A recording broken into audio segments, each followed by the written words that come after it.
Hello friends, welcome to our channel. இன்றைக்கி நம்ம என்ன பார்க்க போகிறோன்னா, தீபாவளினாலே ஃபஸ்ட்டு ஞாபகத்துக்கு வர்றது பட்டாசும் ஸ்வீட்ஸும் தாங்க.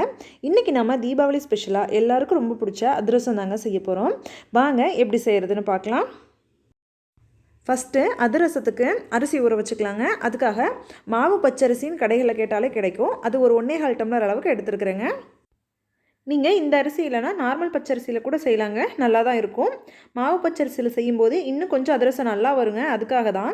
இப்போ இது ஒரு 2 தடவை தண்ணியில் கழுவிட்டு ஒரு அரை மணி நேரம் போல் ஊற வச்சுக்கலாங்க. இப்போ இது ஊறட்டும்.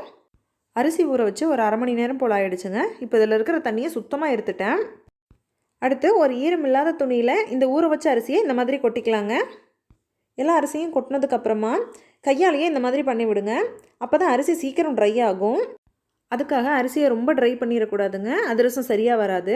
கொஞ்சம் ஈரப்பதம் இருக்கிற மாதிரி பார்த்துக்கோங்க. பாருங்கள், அரிசி நல்லா ட்ரை ஆகிடுச்சு.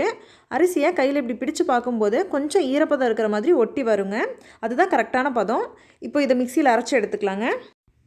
மாவு அரைச்சாச்சுங்க. மாவு அரைச்சதுக்கப்புறம் இந்த மாதிரி கையில் பிடிச்சி பார்த்தா பிடிக்கணுங்க. இதுதான் அதிரசத்துக்கு கரெக்டான பக்குவம். இப்போது இது இருக்கட்டும். அடுத்து அதிரசத்துக்கு வெள்ளை பாகு ரெடி பண்ணிடலாம். பாகு செய்கிறதுக்காக நான் 1 டம்ளர் அளவுக்கு வெல்லத்தை உடச்சி எடுத்திருக்கேங்க. எதுக்காக நான் வெல்லத்தை டம்ளர் எடுத்திருக்கேன்னா, எந்த டம்ளரில் அரிசி எடுத்தனோ அதே டம்ளரில் வெல்லம் எடுத்திருக்கேன். 1.25 டம்ளர் அளவுக்கு அரிசி எடுத்தேன், அதுக்கு 1 டம்ளர் அளவுக்கு வெல்லம் சேர்த்துருக்கேங்க.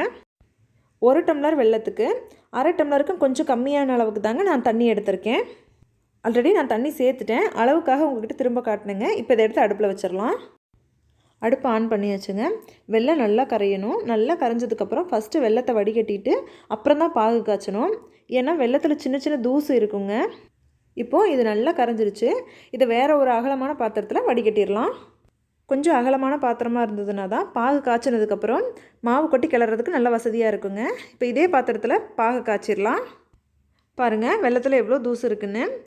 இப்போது அடுப்பை ஆன் பண்ணிவிட்டு நல்லா கலந்து விட்டுக்கலாம். பாகு ரெடி ஆகிடுச்சு அப்படின்னா எப்படி இருக்குன்னா, வெள்ளைப்பாகை தண்ணியில் ஊற்றணுன்னா கரையாமல் அப்படியே இருக்கும். அப்போ தான் ரெடி ஆகிடுச்சின்னு அர்த்தம். இல்லை அப்படி கரைஞ்சது அப்படின்னா இன்னும் கொஞ்சம் நேரம் டைம் ஆகும்னு அர்த்தம். இப்போ இது ரெடி ஆகட்டும், பார்க்கலாம். பாகு கொஞ்சம் திக்கான மாதிரி இருக்குது. இப்போ இதை தண்ணியில் ஊற்றி பார்க்கலாம். பாருங்கள், தண்ணியில் ஊற்றினாலும் கரையாமல் அப்படியே இருக்குங்க. அதே மாதிரி கையில் இப்படி கிட்ட சேர்த்தும் போதும் கரையாமல் இருக்கு இல்லைங்க. இதுதான் கரெக்டான பதம். ரொம்ப உருண்டை மாதிரி வந்ததுனால மிட்டாய் மாதிரி ஆகிடுங்க. இப்போது இதில் நம்ம அரைச்சி வச்சுருக்கிற அரிசி மாவை கொஞ்சம் கொஞ்சமாக சேர்த்து கிளறி விட்டுக்கலாம். அரிசி மாவை சேர்க்கும்போது கலந்து விட்டுட்டே இருங்க, இல்லைனா கட்டி விழுந்துடும். அதுக்கிடையில் ஏலக்காவையும் சுக்கையும் பொடி பண்ணி எடுத்து வச்சுருக்கேங்க. அதை ஒரு அரை ஸ்பூன் சேர்த்துக்கிறேன். சேர்த்துட்டு நல்லா கலந்து விட்டுட்டு மீதி இருக்கிற அரிசி மாவையும் சேர்த்து நல்லா கலந்து விட்டுக்கலாம். பாருங்கள், நல்லா கலந்து விட்டாச்சு. இப்போது அடுப்பை ஆஃப் பண்ணிவிட்டு இதை வேறு ஒரு பாத்திரத்துக்கு மாற்றிடலாம். இது என்ன இவ்வளோ குழன்னு இருக்குன்னு நினைக்காதீங்க, கொஞ்சம் நேரம் ஆச்சுன்னா கெட்டியாக ஆரம்பிக்குங்க. இப்போ இதை வேறு ஒரு பாத்திரத்துக்கு மாற்றிடலாம். இப்போது இதில் மாவு ட்ரை ஆகாமல் இருக்கிறதுக்காக ஒரு 1 டேபிள் ஸ்பூன் அளவுக்கு நல்லெண்ணெய் ஊற்றிக்கலாங்க. அப்போ தான் மாவு மேலே காஞ்சி போகாமல் இருக்கும். நான் உடனே செய்கிறதுனால ஒரு 2 மணி நேரம் தாங்க மாவு கெட்டியாக டைம் இருந்தது. ஆனால் இன்னும் கொஞ்சம் கெட்டி ஆகும். பாருங்கள், இந்த அளவுக்கு தான் கெட்டியாக இருந்தது. இன்ஸ்டண்ட்டாக உடனே செய்யணும், டைம் இல்லை அப்படின்னு நினைக்கிறவங்க இந்த மாதிரி 2 இல்லைனா 3 மணி நேரத்தில் செய்யலாம். டைம் இருக்கிறவங்க முந்தின நாள் மாவை பாகில் கிளறி வச்சுட்டு மேலே லைட்டாக எண்ணெய் தடவி மூடி வச்சுட்டு காலையில் அதிரசம் செஞ்சிங்கன்னா இன்னும் கொஞ்சம் டேஸ்ட்டாக இருக்கும். இப்போ இதை செஞ்சிடலாம். அதிரசம் தட்டி போடுறதுக்காக ஒரு பிளாஸ்டிக் கவர் எடுத்துருக்குறேங்க.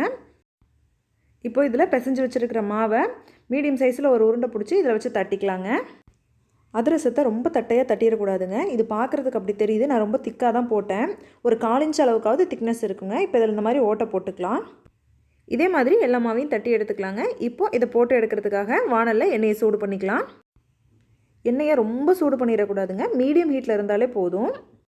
எண்ணெய் சூடாயிடுச்சு. இப்போ இதில் நம்ம தட்டி வச்சுருக்கிற அதிரசத்தை போட்டுடலாம். போட்டதும் உடனே திருப்பிடக்கூடாதுங்க. வெந்து இந்த மாதிரி மேலே வந்ததுக்கப்புறமா திருப்பி போட்டுக்கலாம்.